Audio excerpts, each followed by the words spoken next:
Do you find yourself sometimes exploding, crying, having some crazy outbursts and you don't know why?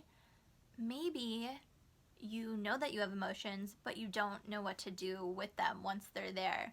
Or, third option, maybe you are just like how I used to be, which is cute, but psycho when it comes to emotions because you don't even acknowledge that they exist, you repress them, and then in turn, you are an ice queen or king or person. Anyways, in today's video, you will be learning all about how to identify your emotions, exactly what to do with them, and how to release any frustrating and toxic emotions so you can live a calm, happy, and productive life. Yes! Hey everyone, I am Victoria Rose. I am a certified face reader. What I do is offer a holistic method of law of attraction coaching where I help my clients create their dream life using law of attraction, face reading, and energy medicine. Before we get started on this video, please subscribe to my channel if you like what you hear. I have videos every Tuesday and Thursday. Whoa, what is going on there? Every Tuesday and Thursday, I am here talking to you about how to live a conscious life. We all have emotions, whether you like to admit it or not. We are taught in American society, at least, well, most of us are, to suppress and repress emotions and definitely not express them because it's not safe. It's considered weak in some instances, and that's just not okay. Having the emotional intelligence to identify the emotions, allow them, and then interview them and release them, which we'll be talking about in the rest of this video, is the way to actually build emotional strength. There's nothing weak about it. Emotions are a part of you, so learning how to utilize them in your life and find a strategy that works for you is super important. Okay, so story time before I get to my 3 steps. When I was 14, I learned what the word stoicism was. And I thought that when you practice stoicism, you don't make any facial expressions, therefore you don't have to have any emotions. So unfortunately, I started to repress all of my emotions because before that I had a ton of emotions and I did not have the tools to utilize them and express them in a productive way. So I was having lots of meltdowns and outbursts, and it was not fun for anyone. So I just shut down and I started acting like, I mean, it might have been good for not having wrinkles, but the damage that it's done to me in my personal life, physically and emotionally and mentally, has been so stressful, and I've been spending all year and even before this year undoing all of that stuff that I did. So if you're thinking all like anything to do with emotions is stupid, we have to be strong, masculine energy, blah blah blah. No. No, no, no, no, no. Now I am happy to say that I've come up with a system that's super easy to implement once you get the hang of it, so you know exactly what to do with those emotions, because no one wants to be feeling so chaotic and anxiety ridden inside. It's too stressful and we need to get on with our lives. So another aspect of the emotional stability practice that I think is really cool is that my practice focused on anger a lot. I had a lot of repressed anger, and when you have anger, frustration, and resentment, the 3 little demons, they can really mess with your liver so much, and it could be causing actual physical side effects like acne, wrinkles, sagging skin, any like other internal issues that are related to the liver. Those are just the skin issues. And So doing the work emotionally can also help you physically as well. First step is to identify the emotion you're feeling. A lot of times you might be feeling like, ugh, like, and you don't really know what's going on inside. How I started doing this was I found an emotional wheel online, and it looks like this. Woo! And inside of each color and section, it has an emotion such as fear, and then it goes down to insecure, inferior, and inadequate. So using that wheel when you don't even have the words to correctly identify your emotions is really helpful. One of the only emotions that I was able to identify was excited. So now I've switched to being able to be like, oh, okay, I actually am feeling something that's opposite of that right now. And usually when you're feeling angry, it's also tied to another emotion, such as hopeless or powerless, and helping yourself identify those will actually root out the problem. So, identifying your emotions, first step. Second step, allow the emotions. Sometimes we can identify it, but we don't want to feel angry because it's not really a welcome emotion in a lot of people's homes, in the workplace, in friendships. So we just shut it out and pretend that we are happy. Do not do that. It's great to be optimistic and happy, but there is a time and place for that. You need to be allowing yourself to feel the entire expression of emotions, to be living a healthy life and not repress anything, which can then go into your cells and lead to disease. Isn't this so fun?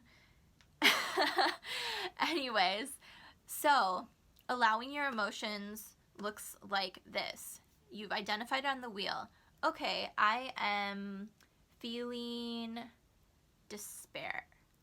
Okay, I feel despair. And that's okay in this moment. I'm not going to do anything to change it. This might feel like a very, very foreign and kind of bizarre concept to you at first, because who wants to sit there and feel despair? That's not exactly what I'm saying. Just allow yourself to be okay that you feel that way. And notice also what you do when you feel really hard emotions. Do you call your friends? Do you go out? Do you start eating? That's a big one. So notice the things that you're doing when you're feeling difficult emotions, because usually we want to distract ourselves from feeling some type of way when it's not pleasant. And that's okay. Also allow yourself to do that, but be aware if you're only doing that to distract yourself from feeling. And if you are, just set a timer for 2 minutes and be like, yeah, I feel despair right now, and that is okay. I'm not going to feel despair forever.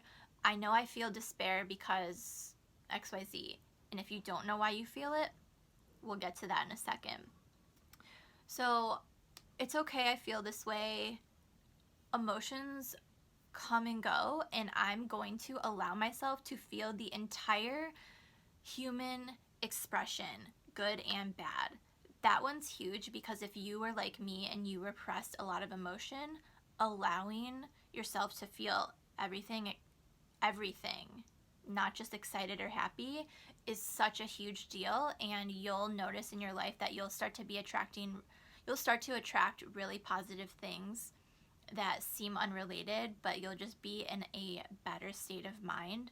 So better things will be coming to you. At any time in this process, you can let go of the emotions, whether it's step 1, step 2, or step 3. If you feel, yeah, you know what, I'm feeling this way, it's okay that I'm feeling this way, and I don't really need to feel this way anymore because I've thought through the entire circumstance, and maybe my reaction was not warranted. Maybe it was, but now I'm over it. So at any step in the process, let go of feeling the emotions. If it's really hard for you to let go of the emotions, that's okay. What I usually do is hand on my heart and I say to myself, I forgive you, I love you, I'm safe, I bless you, and I release you. And sometimes I have to do that 20 times in a row because it gets a little dicey when you are first starting this process. Now it's a lot easier for me to let go of emotions since I've been practicing this all year. However, stick with it, and I am positive that you will have amazing, amazing results, things that you cannot even fathom at this moment. Step 3, our final step, is to interview your emotions. All right, sometimes we are having difficult emotions and we have identified them. I feel despair. We've allowed it. It's okay that I'm feeling despair. But then when you ask yourself, why do I feel despair? And you are kind of falling short, or you aren't ready to release it because you feel like there's something else attached that you might need to know about it. This is how you get through this step and then end up letting those hard emotions go and feeling at peace with yourself. The first thing that you do is set up a comfortable area. I like to have blankets, water, and make sure it's quiet. I turn all my devices off so no one can disturb me. And actually, I don't turn my devices off because I ask myself questions and I record it because I write really slowly and you don't want to censor yourself. So what you'll be doing is asking yourself questions and answering whether it's from the perspective of yourself in the first person, or if you have a pain in your body, you can start there. Say that your hip is hurting you and you can interview your hip. I know it sounds so weird, but I've uncovered a lot of intel about myself and my past experiences by interviewing different pains I had, and then they end up going away. So set up your place, record on your phone, and then what I do is take the recording and I write everything out, and then I read it over again, and then you'll start to see a pattern of some phrases that you're saying, such as I'm not enough, or it's not safe, I don't deserve to have this, I don't deserve to feel happy, I don't deserve to feel safe, I don't deserve to feel loved. See any of these phrases that you're saying and look at them and see if you can either think, okay, you know what, someone in my family used to say that to me, and you know what, I just know it's not true, it's their story and I adopted it because I was a child and I didn't know any better. But now I am an adult and I can decide for myself what I want to have in my life. I can decide what my thoughts are. I don't have to continue to play old conditioning just because someone in my family or my teacher or a childhood friend told me this was true. You can create your own truth here, and it's really rewarding when you do so. So here are a few questions I find useful to get you started. So ask yourself, number 1, why are you here? Not you as a person, but why is the despair here? Is this despair connected to a memory? When did I start feeling this despair? Usually it is not the first time you're feeling that emotion, it's just continued to replay. So really try to go back and think about, okay, when I was 7, I felt despair because XYZ happened. See if you can go back that far. Sometimes your subconscious is trying to keep you safe, so you'll have to do these questions a few separate times to really get to the answer. Also, just let the answers come to you. Don't censor yourself. Even if it sounds so crazy, just write it down because it might make sense later for you. All right, question 4. What are my thoughts about despair? What are some events that make me feel that I have to have despair in my life, that I deserve to be in despair? So you don't have to use these exact questions, but I find they're really good starter questions to begin learning about yourself more and why you're having all of these negative emotions. So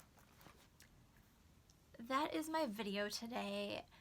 It's a pretty serious topic, and I hope that you guys are all able to regulate your emotions to the best possibility you can. sometimes it can be difficult in the beginning. Just really stick with it, because I know that you will find relief and peace of mind by continuing this practice, even if you do it once a week or twice a week, or identifying emotions in the moment. Maybe you don't have time to interview them, but you've started to identify, oh yeah, I've noticed I feel a pattern of feeling insecure. I wonder why that is. Be really gentle with yourself, and forgive yourself along the way.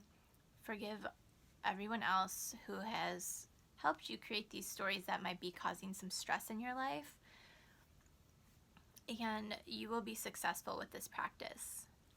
Anyways, thank you so much for tuning in. I am sending you all the love and all the joy that you could possibly ever have. It is limitless and you deserve it.